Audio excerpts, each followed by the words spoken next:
Hey, to dive into some really cool science today. We're talking artificial photosynthesis. So basically, how to mimic what plants do, with sunlight, CO2, all that good stuff. And let me tell you, these research papers you sent, they are wild. Yeah, it's incredible, isn't it? The ingenuity on display here, really something else. Yeah.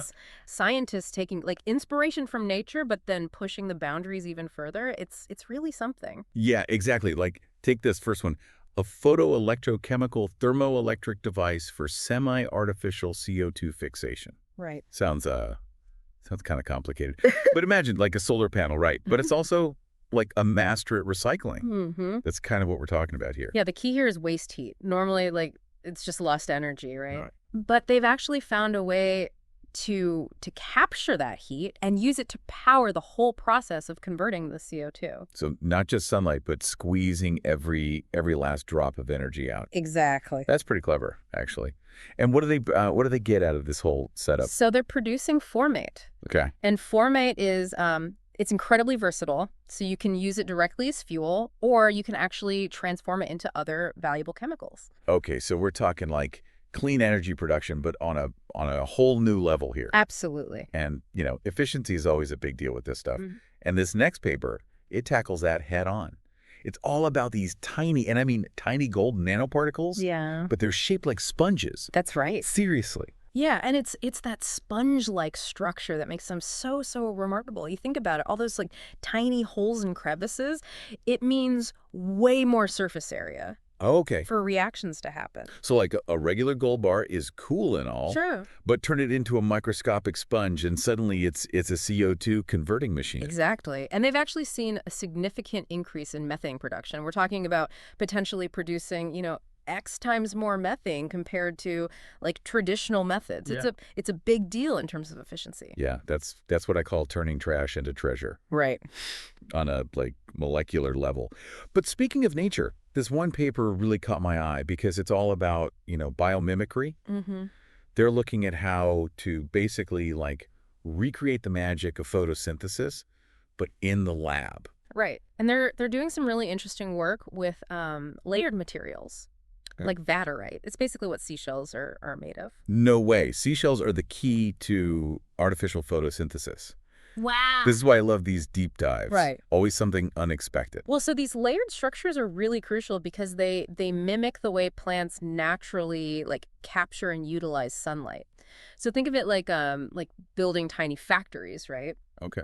That operate with the same incredible efficiency as a plant's natural system.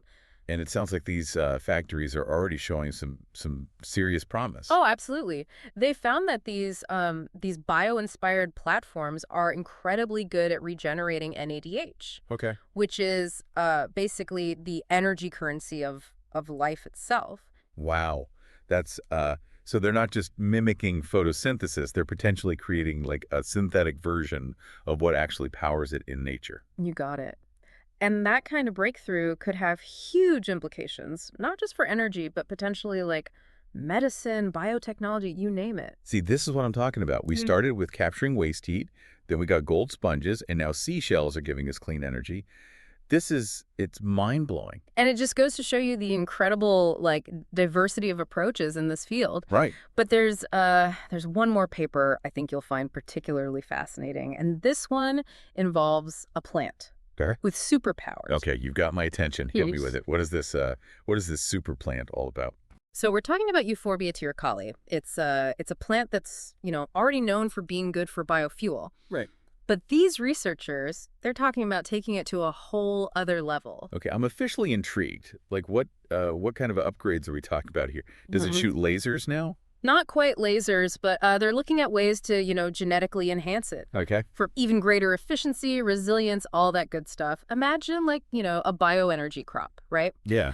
That not only produces fuel, but it can thrive in really tough conditions, even act as a carbon sink. Hold on. Back up a second. So it's not just producing fuel, it's actually pulling even more CO2 out of the atmosphere. That's the idea. That's incredible. How does that even work? Well, so Euphorbia it naturally produces this latex, right? Okay. And this latex is like rich in hydrocarbons, similar to what we find in petroleum. And so this research is all about how like genetic engineering can amplify that natural ability. So it's like giving this like already impressive plant, it's like a turbo boost. Yeah, exactly. What kind of results are they seeing with these like genetic tweaks?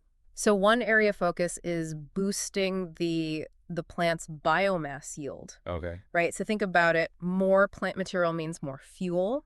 Right. They're also exploring ways to like enhance its drought tolerance, which is, pretty crucial factor these days with climate change making water, such a precious resource. Absolutely. Especially if we want to use this like super plant in, areas that are like prone to drought. Exactly. It's all about making it as resilient as possible. Yeah, exactly. But it gets even more interesting. So the research also proposes that we could potentially like incorporate synthetic light harvesting complexes. Wait, synthetic light harvesting complexes? Mm-hmm. Are we basically talking about giving this plant bionic solar panels? That's a great way to put it. Wow. So, natural systems, they're limited by what their pigments can like absorb from sunlight. Right. But these synthetic complexes, they could capture a way broader range of wavelengths. Oh, wow. You're essentially like squeezing even more energy out of every like sunbeam. Now, that is seriously cool. It's like giving the plant an upgrade to like its ability to photosynthesize. Mm-hmm. You mentioned something about like CO2 capture too, right? How does that play into all this? Well, so capturing the CO2 from the atmosphere, that's like a crucial part of artificial photosynthesis, right? Right. And this plant, with, a little genetic encouragement, it could become even more effective at like pulling CO2 out of the air. Imagine like fields of these plants, but not just producing biofuel, but acting as like giant carbon scrubbers for the planet. Okay. Now we're talking about like a true game changer. This isn't just like a new energy source. This is like potentially a solution to, one of our biggest environmental challenges. All this talk about genetic engineering and light harvesting complexes. It's fascinating, but I have to admit, some of the science in these papers still makes my head spin a little bit. Well, I think this next paper might be of particular interest to you then. It dives into a fascinating area of research focused on something called biomimetic upconversion nanoreactors. Okay, that definitely sounds like something out of like a science fiction movie. Right. Break it down for me. What in the world are biomimetic upconversion nanoreactors? Okay, so it starts with these things called upconversion nanoparticles. These are materials that can do something like really remarkable with light. Okay, I'm listening. What's so special about these nanoparticles? Imagine them like tiny energy boosters. Okay. They can take lower energy light, like the kind that we can't even see, and convert it into higher energy light, the kind that can be used to like actually drive chemical reactions. So it's like taking something that's basically invisible to us and transforming it into a usable energy source. Yeah. That's amazing. Yeah. But why go through all that trouble? Why not just use the higher energy light to begin with? Because this lower energy light, particularly near infrared light, it has this like unique ability to penetrate like deeper into materials compared to like visible or ultraviolet light.